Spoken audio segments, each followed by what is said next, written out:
പണ്ട് അർച്ചനയെ അന്വേഷിച്ച് നടന്ന സച്ചി അല്ല ഇപ്പോ. സ്വന്തം ഭാര്യ തന്റെ കൺമുമ്പിൽ മറ്റൊരുത്തന്റെ ഭാര്യയായി ജീവിക്കുന്നത് കണ്ട് തകർന്നുകൊണ്ടിരിക്കുന്ന ഒരാളാ. അയാളുടെ തീരുമാനങ്ങൾ ഓരോ നിമിഷവും മാറി മറിഞ്ഞുകൊണ്ടിരിക്കും. അതിന് നമുക്ക് സച്ചിയെ കുറ്റം പറയാൻ സാധിക്കില്ല സർ. എന്റെ ദൈവമേ, എന്തൊരു ധർമ്മസങ്കടമോ ഇത്.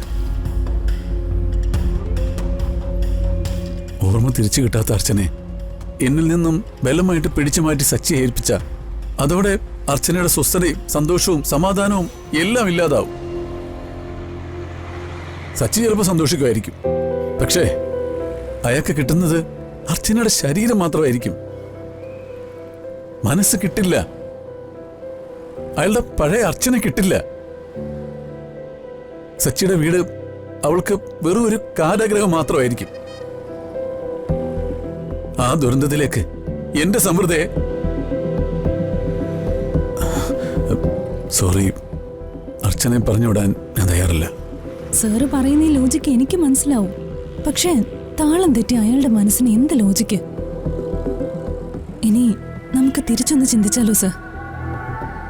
ചിലപ്പോ സച്ചിയുടെ സ്നേഹം സാറ് പറയുന്ന ഈ ലോജിക്കിനേക്കാൾ വലിയൊരു ശക്തിയായി മാറിയാലോ? ആ സ്നേഹത്തിന്റെ ശക്തിയില് അർച്ചനയുടെ ഓർമ്മകൾ തിരിച്ചു കിട്ടിയാലോ? അങ്ങനെയും ചിന്തിച്ചൂടെ സർ? എന്തോ എനിക്കങ്ങനെ ചിന്തിക്കാൻ കഴിയുന്നില്ല. ഇത്രമാത്രം സാർ സമൃദ്ധിയെ സ്നേഹിക്കുന്നുണ്ടോ? സർ, ഇത് അപകടമാ. സച്ചിയോട് ചെയ്യുന്ന ഏറ്റവും വലിയ ദ്രോഹം. എനിക്കറിയാടോ, പക്ഷേ എന്റെ മുമ്പിൽ വേറെ വഴികളില്ല. അർച്ചനയ്ക്ക് ഓർമ്മകൾ തിരിച്ചു കിട്ടുന്നത് മാത്രമല്ല ഇപ്പോഴത്തെ എന്റെ പ്രശ്നങ്ങൾ. പിന്നെ സമൃദ്ധ എന്റെ ആരുമല്ലാന്ന് എനിക്ക് എന്റെ മനസ്സിനെ പറഞ്ഞു പഠിപ്പിച്ചേ പറ്റൂ. പക്ഷെ അതിന് സമയം വേണം. ആരതി, അർച്ചനെ ഞാൻ സച്ചിക്ക് തിരിച്ചു കൊടുക്കാം, പക്ഷെ ഒരല്പം സാവകാശം. അതുവരെ ആരതി സച്ചിയെ പറഞ്ഞു നിർത്തണം.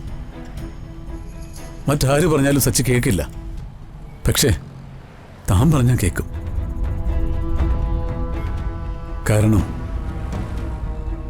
നിങ്ങൾ തമ്മിലുള്ള സ്നേഹം ഞാൻ നല്ലപോലെ മനസ്സിലാക്കിയിട്ടുണ്ട്. സർ, ഒരു നിമിഷമെങ്കിലും അർച്ചനയെ സച്ചിക്ക് തിരിച്ചു കിട്ടാതിരുന്നെങ്കിലെന്ന് ആരതി ആഗ്രഹിച്ചിട്ടില്ലേ? ആരതി, കൊടുത്ത സ്നേഹം നഷ്ടപ്പെട്ടവരാ നമ്മൾ രണ്ടുപേരും. ഈ കാര്യത്തിൽ ആരതി എന്നെ സഹായിച്ചേ പറ്റൂ. എനിക്ക് സാറിന്റെ അവസ്ഥ മനസ്സിലാവും, പക്ഷേ സച്ചി ഇപ്പൊ ജീവിക്കുന്നത് അർച്ചനയെ തിരിച്ചു കിട്ടുന്ന പ്രതീക്ഷയില്ല. അതിനിടയിൽ സാറിന്റെ അവസ്ഥ ഞാൻ എങ്ങനെ സച്ചി പറഞ്ഞ് മനസ്സിലാക്കും? എനിക്കറിയില്ല സർ. എങ്കിലും സച്ചിയോട് ഞാൻ സംസാരിച്ചു നോക്കാം. പക്ഷേ ഒന്ന് മാത്രം സാർ ഓർത്താ മതി, അർച്ചന സച്ചിയുടേതാ. സച്ചിയുടേത് മാത്രം.